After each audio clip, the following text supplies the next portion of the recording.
ब्रह्मरूपमादिमध्यशेषसर्वभाषकम् भावषट्कहीनरूपनित्यशतमदयम् ब्रह्मणोऽधिगोचरं च नेति नेति भावितं त्वं नमामि देवदेव রামকৃষ্ণমীশ্বরম। ঠাকুর শ্রী শ্রী রামকৃষ্ণ, শ্রী শ্রী মা এবং স্বামী বিবেকানন্দকে আমার ভক্তিপূর্ণ প্রণাম জানিয়ে আজকের পাঠ শুরু করছি। ষষ্ঠ পরিচ্ছদ, তৃতীয় দর্শন। সর্বভূতস্থমাত্মানং সর্বভূতানি চাত্মনি ইক্ষতে যোগযুক্তাত্মা সর্বতো সমদর্শনঃ। মাস্টার তখন বরাহনগরে ভগিনীর বাড়িতে ছিলেন। ঠাকুর শ্রীরামকৃষ্ণকে দর্শন করা অবধি সর্বক্ষণ তাঁহারই চিন্তা। সর্বদাই যেন সেই আনন্দময় মূর্তি দেখিতেছেন ও তাঁহার সেই অমৃতময়ী কথা শুনিতেছেন। ভাবিতে লাগলেন, এই দরিদ্র ব্রাহ্মণ কিরূপে এইসব গভীর তত্ত্ব অনুসন্ধান করিলেন ও জানিলেন, আর এত সহজে এই সকল কথা বুঝাইতে তিনি এ পর্যন্ত কাহাকেও কখনো দেখেন নাই। কখন তাহার কাছে যাইবেন ও আবার তাহাকে দর্শন করিবেন, এই কথা রাত্রদিন ভাবিতেছেন। দেখিতে দেখিতে রবিবার আসিয়া পড়িল। বরাহনগরের নেপালবাবুর সঙ্গে বেলা ৩-৪টের সময় তিনি দক্ষিণেশ্বরে বাগানে আসিয়া পৌঁছিলেন। দেখিলেন, সেই পূর্বপরিচিত ঘরের মধ্যে ঠাকুর শ্রীরামকৃষ্ণ ছোট তক্তপোশের উপর বসিয়া আছেন। ঘরে এক ঘর লোক। রবিবারে অবসর হইয়াছে, তাই ভক্তেরা দর্শন করিতে আসিয়াছেন। এখনো মাস্টারের সঙ্গে কাহারও আলাপ হয় নাই। তিনি সভামধ্যে একপার্শ্বে আসন গ্রহণ করিলেন।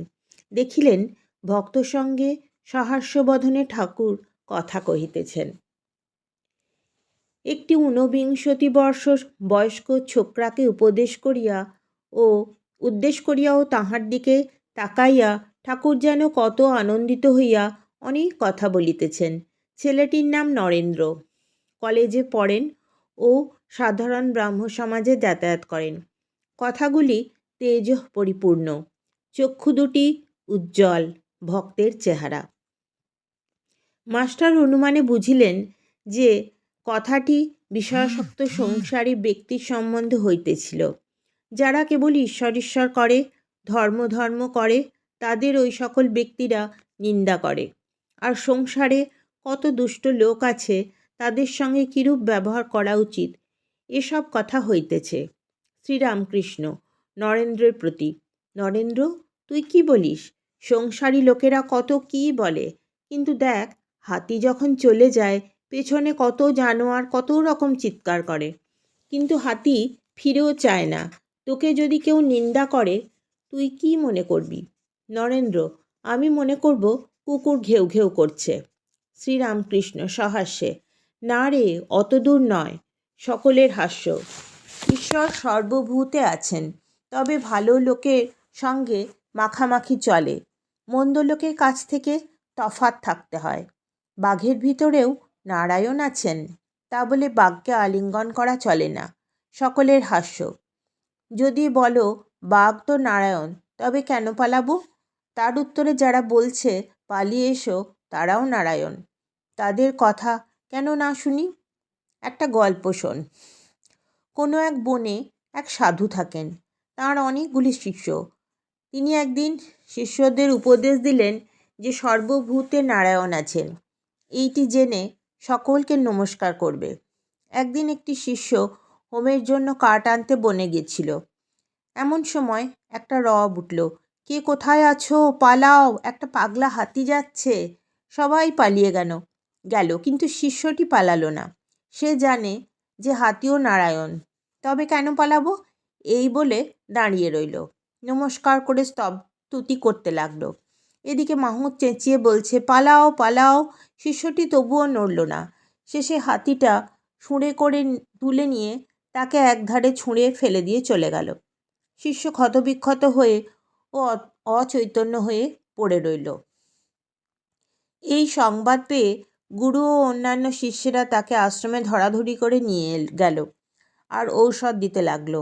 খানিকক্ষণ পরে চেতনা হলে কেউ ওকে জিজ্ঞাসা করলে, তুমি হাতি আসছে শুনেও কেন চলে গেলে না? সে বললে, গুরুদেব যে আমায় বলে দিয়েছিলেন যে নারায়ণই মানুষ, জীবজন্তু সব হয়েছেন, তাই আমি হাতি নারায়ণ আসছে দেখে সেখান থেকে সরে যাই নাই। গুরু তখন বললেন, বাবা, হাতি নারায়ণ আসছিলেন বটে তা সত্য, কিন্তু বাবা মাহুত নারায়ণ তো তোমায় বারণ করেছিলেন। যদি সবই নারায়ণ, তবে তার কথা বিশ্বাস করলে না কেন? মাহুত নারায়ণের কথাও তো শুনতে হয়। সকলের হাস্য। শাস্ত্রে আছে আপো নারায়ণ, জল নারায়ণ, কিন্তু কোনো জল ঠাকুর সেবায় চলে, আবার কোনো জলে আঁচানো, বাসন মাজা, কাপড় কাচা কেবল চলে, কিন্তু খাওয়া বা ঠাকুর সেবা চলে না। তেমনি সাধু অসাধু, ভক্ত অভক্ত সকলেরই হৃদয়ে নারায়ণ আছেন, কিন্তু অসাধু অভক্ত দুষ্ট লোকের সঙ্গে ব্যবহার চলে না, মাখামাখি চলে না। কারো সঙ্গে কেবল মুখের আলাপ পর্যন্ত চলে, আবার কারোর সঙ্গে তাও চলে না। ওইরূপ লোকের কাছ থেকে তফাতে থাকতে হয়। একজন ভক্ত বলছেন, মহাশয়, যদি দুষ্ট লোকে অনিষ্ট করতে আসে বা অনিষ্ট করে, তাহলে কি চুপ করে থাকা উচিত? শ্রীরামকৃষ্ণ, লোকের সঙ্গে বাস করতে গেলেই দুষ্ট লোকের হাত থেকে আপনাকে রক্ষা করার জন্য একটু তমগুণ দেখানো দরকার, কিন্তু সে অনিষ্ট করবে বলে উল্টে তার অনিষ্ট করা উচিত নয়। আজ এই পর্যন্তই। আবার শ্রী শ্রী ঠাকুর রামকৃষ্ণকে আমার সশ্রদ্ধ প্রণাম জানাই। আপনাদের সকলকে আমার নমস্কার জানাই। ধন্যবাদ।